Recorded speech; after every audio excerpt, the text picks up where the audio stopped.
Olá, Sérgio Vale, economista-chefe da MB Associados, uma das mais importantes consultorias econômicas do país, é o entrevistado de hoje no Na Real na TV. Sérgio, boa tarde. Muito obrigado pela entrevista. Obrigado a você, Zé. Sérgio, vamos discutir ou conversar um pouco sobre nossas perspectivas econômicas, né? Aliás, todo mundo quer saber muita coisa, quem sabe eu sei que você vai nos esclarecer muito. Olha, a gente tem tido alguns sinais alguns sinais positivos na economia brasileira. Por exemplo, o desemprego parou de piorar, não é isso? Isso. A inflação está caindo e dando sinais de que pode cair mais, ficar até, quem sabe, dentro do limite da meta este ano, né? A produção industrial também deu uma parada de cair. Agora, o que todo mundo quer saber é o seguinte: esses sinais são consistentes e indicam que estamos tendo uma retomada da economia, o início de retomada do crescimento, ou ainda não se pode fazer essa afirmação? Então, Zé, eu diria que dá para fazer essa afirmação, sim, né? Tudo que a gente está vendo ao longo dos últimos meses é uma sinalização de fato que você tem uma recuperação na economia que está acontecendo. Todos os indicadores de confiança, CNI, Getúlio Vargas, FEComércio, todas praticamente estão sinalizando uma recuperação da economia quando você pega maio e junho, que são poucos dados que ainda saíram efetivos desse período. Aqui a gente tem que entender sempre que a crise política que a gente estava tendo até maio desse ano, né, com a permanência da presidente, toda a indefinição em relação se ela ia ficar ou não, se ela ficasse, o que ela conseguiria colocar de aprovação de medidas de política econômica no Congresso ou não, toda essa incerteza que a gente ficou 1 ano e meio carregando foi absolutamente essencial para explicar a desaceleração da economia que a gente teve. Quando você olha no passado, não só no Brasil, mas em outros lugares da América Latina, crises políticas dessa magnitude costumam afetar a economia de uma forma muito intensa. A gente aqui nunca pode esquecer o nosso próprio caso, que foi o Collor. O Collor, na época, tinha discussão se ele ia cair ou não, se o impeachment ia acontecer ou não. Então, abril, setembro de 92, foram os meses críticos da discussão do impeachment, a produção industrial despencou, que era o indicador que a gente tinha na época, né? A gente ainda tem a presidente Dilma afastada, mas não completamente, ainda tem o voto do Senado ir ou não sair, você tem uma eleição municipal que atrapalha completamente o cenário de você tentar aprovar alguma coisa, alguma medida mais concreta, mais efetiva de política fiscal, por exemplo, como o teto da meta e como a reforma da Previdência. Então, nesse sentido, você tem algumas paralisações que, em termos de expectativa, em termos de resultado real na economia, a gente ainda fica assim com o pé atrás, com uma certa dificuldade de ver isso, de fato, deslanchar. Você acredita que, passado, digamos, resolvida a questão do impeachment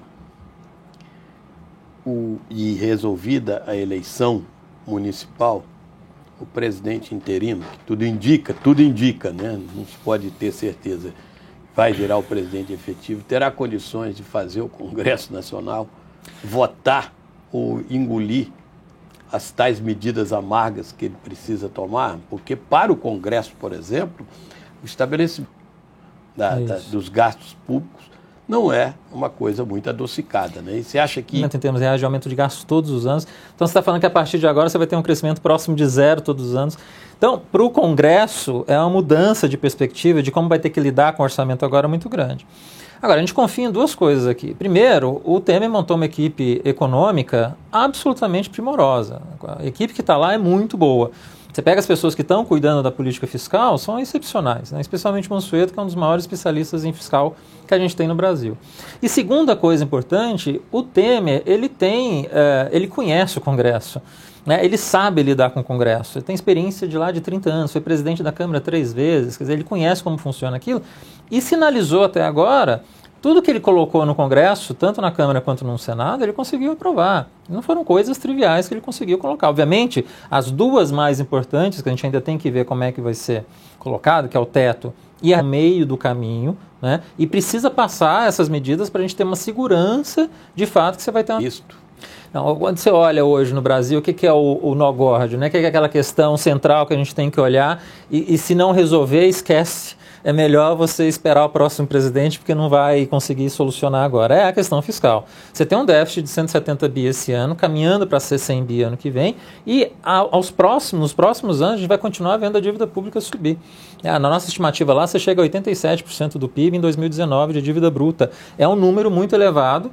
Se você joga nisso tudo ainda uma taxa real de juros no patamar que a gente tem, quer dizer, você cria uma dinâmica complicada para a parte de fazer isso nos próximos meses, passada a saída da Dilma, passada a eleição municipal. Ele joga essa... Uma questão que já se coloca imediatamente é a questão do emprego.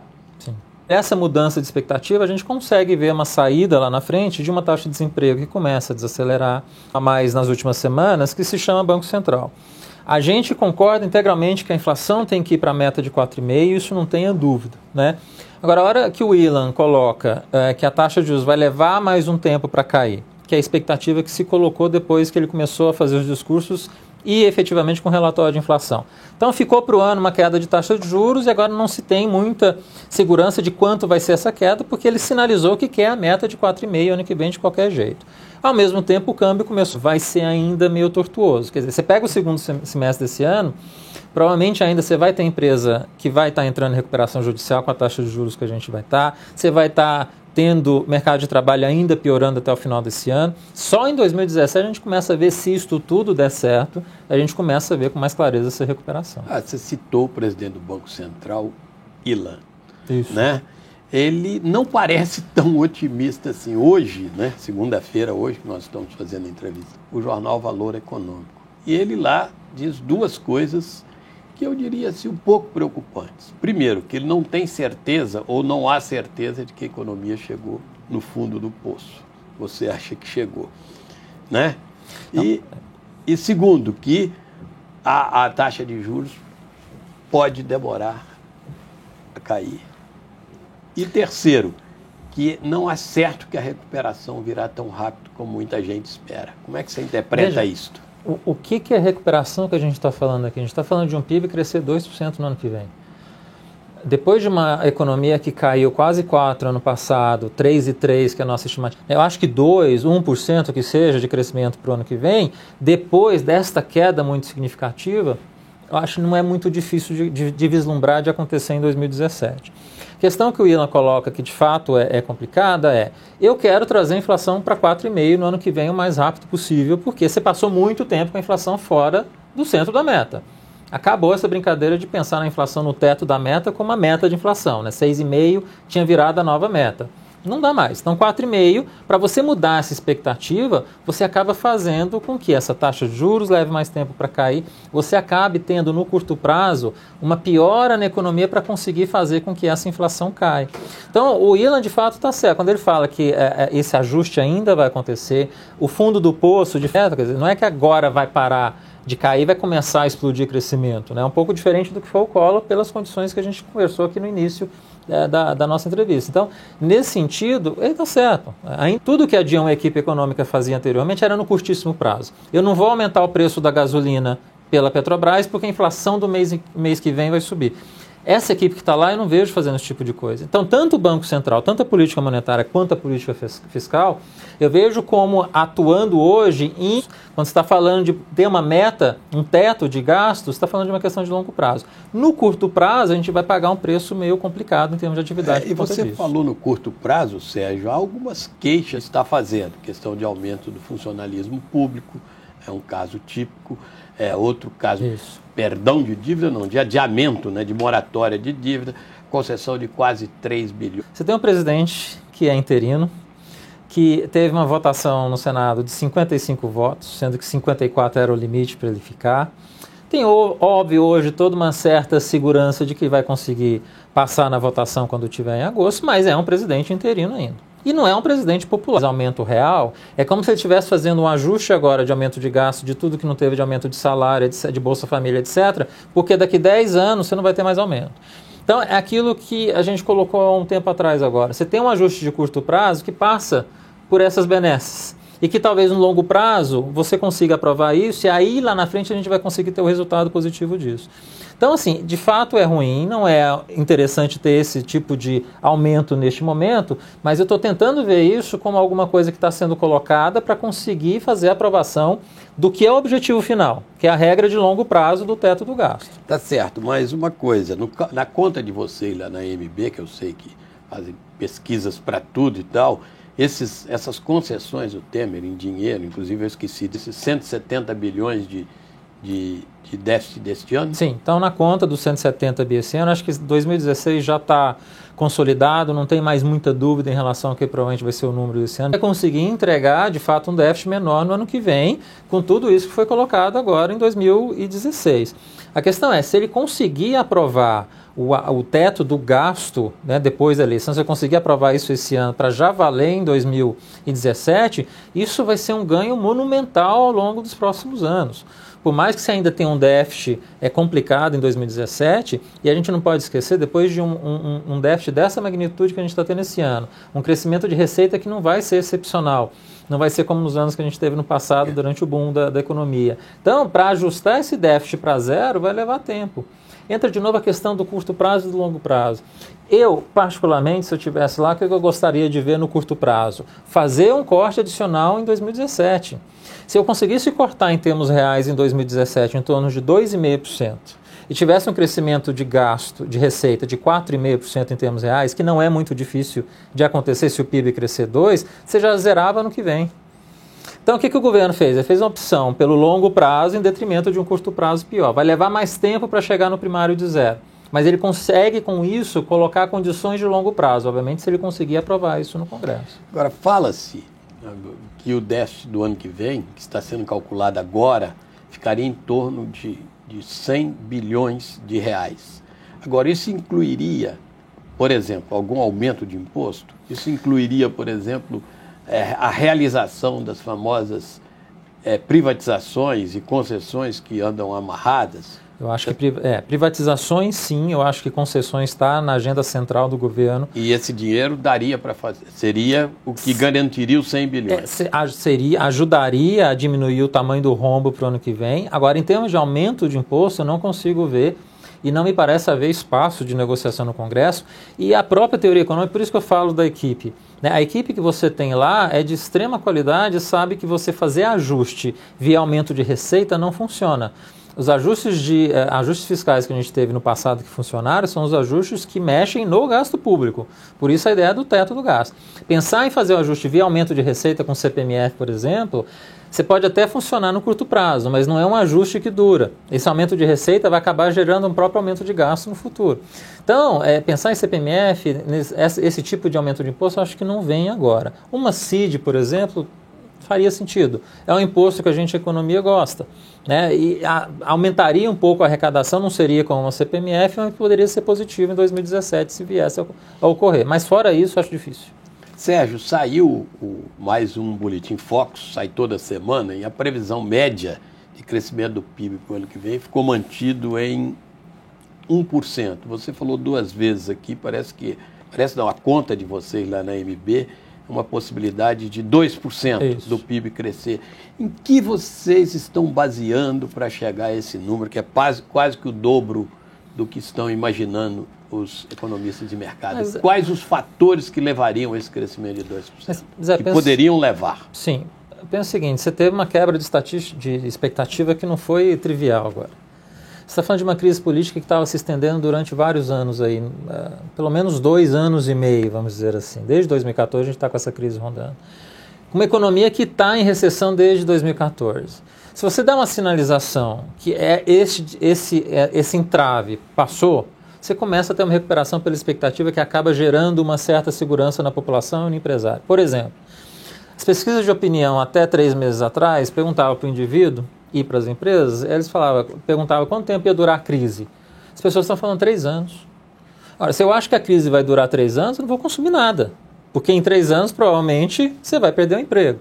Agora, se você começa a vislumbrar que tem um começo de retomada, você começa a ver na imprensa saindo notícias melhores, positivas, taxa de desemprego parou de subir, etc, etc, você começa a ficar com uma expectativa melhor, você começa a voltar a consumir, você começa a pensar em voltar a produzir. A gente fez o cálculo hoje lá no escritório da taxa de investimento mensal, que a gente faz o acompanhamento. Ela continua caindo, é verdade, mas ela caía 30% na comparação mês contra mês do ano anterior até o final do ano passado. Está caindo 17%. E quando você olha a curva, é uma clara desaceleração de queda. Então, quando você olha esses elementos, você tem aí um destravamento da economia que, se a política econômica for sendo levada de forma adequada, a economia consegue começar a melhorar. Vamos lembrar, Zé, que 2% é nada. 2% é medíocre para um país que estava conseguindo crescer 4%, 5%, 6%. Então não é difícil, dado tudo o que aconteceu, você entregar 2% em 2017. 1 ou 2%, na verdade, também estatisticamente a gente não considera muito diferente, né? São números igualmente ruins de qualquer forma, mas é uma recuperação em relação ao número muito ruim que estava. Você falou nessa taxa de investimento mensal que vocês estão calculando. Qual a expectativa da retomada real dos investimentos? Investimento é a última coisa, né, Zé? Assim, você tem as indústrias que estão começando a pensar em recuperação. Algumas vão sofrer um pouco mais agora, porque tiveram várias que estavam recuperando por conta de exportação. Agora, com o câmbio derretendo para 3, que é a nossa estimativa para chegar esse ano e ano que vem, você vai ter essas empresas que eram exportadoras começando a perder espaço, né? Então, você junta essas que estão perdendo espaço por conta de exportação. Essa economia que vai levar tempo para recuperar ainda.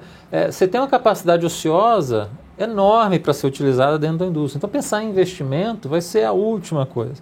Então, eu diria que investimento começar de fato a recuperar, ter taxas positivas, é mais para o segundo semestre de 2017. Agora, de novo, tudo isso que a gente está falando aqui, o governo Temer tem que seguir bonitinho, aprovando as medidas fiscais que são necessárias, continuando a demonstrar essa força que ele está tendo até agora no Congresso.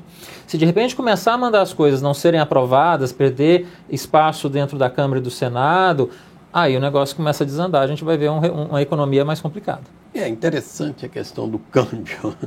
Vocês estão trabalhando com câmbio de R$3 até o fim do ano?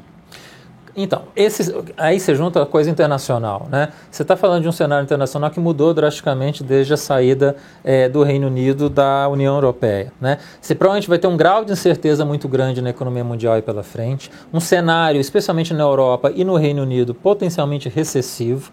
Os Estados Unidos já falou que não vai subir taxa de juros mais esse ano. Então, se você tem esse mercado, essa política monetária completamente paralisada lá fora, você acaba sinalizando aqui para a gente também um cenário positivo em termos de entrada de capital. Agora, você junta nesse cenário um Brasil que está melhor, que está fazendo as reformas, que está caminhando, que está começando a melhorar em relação ao que estava alguns meses atrás, você tem um Brasil que começa a se destacar no meio de um mundo que está complicado. Então, assim, a entrada de capital nesse sentido começa a ficar mais evidente. E aí não é só capital de curto prazo, a gente está falando de capital de longo prazo, quando você pensa tudo em FDI, né, investimento estrangeiro direto que vai entrar, as concessões provavelmente vai ter muito capital que vai vir de fora. Então você junta esses dois elementos, eu não consigo ver uma taxa de câmbio indo para 4 no ano que vem. Qual o cenário que a taxa de câmbio iria para 4 em 2017? Se primeiro você tem uma volta da presidente Dilma, na verdade aí você está falando de uma taxa de câmbio que vai para 5, não é o cenário básico. Mas se ao longo dos próximos meses o Temer não conseguir aprovar as medidas de política fiscal e o governo começar a derrapar na negociação com o Congresso, a gente vai começar a ver essa taxa de câmbio subir. Não é o cenário básico ainda, né? Por isso a gente está trabalhando com uma taxa de câmbio que vai continuar derretendo. Bem, Sérgio, mas o Banco Central deu nos 2 últimos dias úteis, né, sexta-feira e ontem, sinais de que não gosta da taxa de câmbio caminhar para os 3, tanto que quando ela bateu em 3,18, né, ele começou a intervenção e já conseguiu elevar. É complicado isso aí? Por que o Banco Central está agindo dessa maneira? Então, Zé, assim, eu não vejo este Banco Central, o Ilan e a equipe que está lá, pensar em manter um nível de taxa de câmbio. Acho que a taxa de câmbio na interpretação do Banco Central vai ser assim, vai ser o nível que vai me equilibrar o resto da economia inteira, que é, na verdade, o que o Ilan colocou na entrevista de hoje. Ele falou que não gosta da taxa de câmbio absolutamente livre. Não. Ele não gosta de taxa completamente livre, mas eu não vejo o Ilan colocando, eu quero a taxa de câmbio a 3,20. Eu quero a taxa de câmbio a 3,50. Isso não vai acontecer. Ele vai intervir para evitar uma volatilidade em excesso. Se você pensar numa taxa de câmbio que estava ali 3,40, 3,45, de repente escorrega muito rápido para 3,18, é uma variação muito grande. Então, quando você começa a intervir, é na ideia de você diminuir um pouco essa volatilidade, não tentar interferir o nível. O nível, quem vai dar é o fundamento doméstico da economia e o fundamento internacional. Esses dois fundamentos sinalizam taxa de câmbio para baixo. Quais os riscos? Primeira, questão política da Dilma voltar, que é um risco muito baixo. Mas segundo risco, que é elevado ainda, é o Temer não conseguir aprovar tudo que é necessário, especialmente na questão fiscal. Aí se isso acontecer, o Ilan não vai precisar fazer nada, que aí naturalmente a taxa de câmbio vai depreciar. Agora, 3% não começa a criar problema para a indústria brasileira de um modo geral? R$3 por dólar, né? R$3 por dólar, desculpe. Sim, certamente. Quer dizer, uma taxa de câmbio que a gente considera tranquila para o nível de atividade hoje é em torno de 3,50 a 3,60, né, para a indústria. Se falar de uma taxa de câmbio a 3 para o segmento industrial é muito ruim, é de fato perda de competitividade na veia, e é o que provavelmente a gente vai começar a continuar sentindo ao longo dos próximos meses. Então, sim, o setor exportador já está reclamando. A gente conhece muita gente que é exportador que não está gostando nada de ver essa taxa de câmbio nesse sentido. Estava começando a pensar em recuperar, vai entrar no momento de desaceleração de novo. Pensa aqueles segmentos que sempre foram muito ruins na economia brasileira e estavam dependendo de uma melhora de câmbio. Não que o câmbio seja a solução para as coisas, não é. Mas neste momento é o que estava recuperando alguns segmentos industriais tradicionais brasileiros que estavam adormecidos, digamos, nos últimos anos, têxteis, calçados, vestuário, etc. Esses vão começar a sofrer com essa taxa de câmbio, não tenha dúvida. Mas eu acho que a questão aqui que entra, que pode ser importante nessa questão de longo prazo, é o seguinte: esse câmbio está caindo, você tem um setor industrial que vai sofrer, mas ao mesmo tempo você tem uma demanda doméstica que pode começar a recuperar rápido. Se você conseguir fazer este ajuste fino de fazer a política fiscal, a política monetária de forma adequada, você consegue recuperar o mercado doméstico, que foi o que caiu de forma espetacular ao longo dos últimos 3 anos. Então vai ser uma troca de um mercado doméstico que recupera com o setor exportador que começa a sofrer um pouco mais. Então eu estou vendo que vai acabar acontecendo isso aí mais para frente. Mas para completar então, mas não foi essa aposta no mercado doméstico uma hora que atrapalhou a política econômica da presidente Dilma na última fase? Então, mas aí a aposta aqui, sim, não é aposta em termos de fazer políticas específicas. Eu quero que um setor cresça, eu vou dar um incentivo fiscal, eu vou dar uma desoneração, eu vou fazer um abatimento de IPI. Não é isso, essa equipe não vai fazer isso. É uma recuperação... Nem crédito fácil. Nem crédito fácil, né? Jogar o BNDES para dar 500 bi aí e não ter resultado como se esperava. Eu vejo o governo fazendo políticas horizontais, como a gente em economia fala, quer dizer, políticas que são benéficas para todo mundo, sem escolher um ou outro setor, né? Então, nesse sentido, você começa a recuperar a demanda doméstica, sim.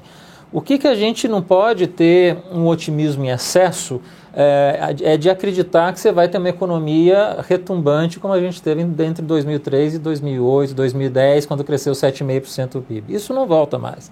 Você não tem o mundo crescendo mais naquela condição, você não tem mais aquele período longo de reformas que a gente teve desde o início dos anos 90 para isso acontecer.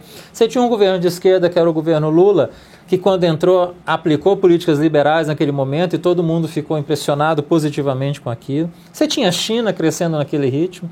Você não tem mais nada disso agora. Você precisa agora começar a fazer as reformas que você não está fazendo aí há 10 anos, pelo menos. Então o trabalho é mais difícil, é mais complicado, você não tem um crescimento fácil para gerar em cima disso. Então crescer 2 nessas condições, eu diria que não é pouco, é um número bastante razoável. E não dá para esperar de novo que você vai conseguir crescer agora 4%, 5%. Isso aí, quem sabe um dia a gente volta a crescer. Tá certo, Sérgio, muito obrigado. E o Na Real na TV volta na próxima segunda-feira, sempre às 14h, com uma nova entrevista.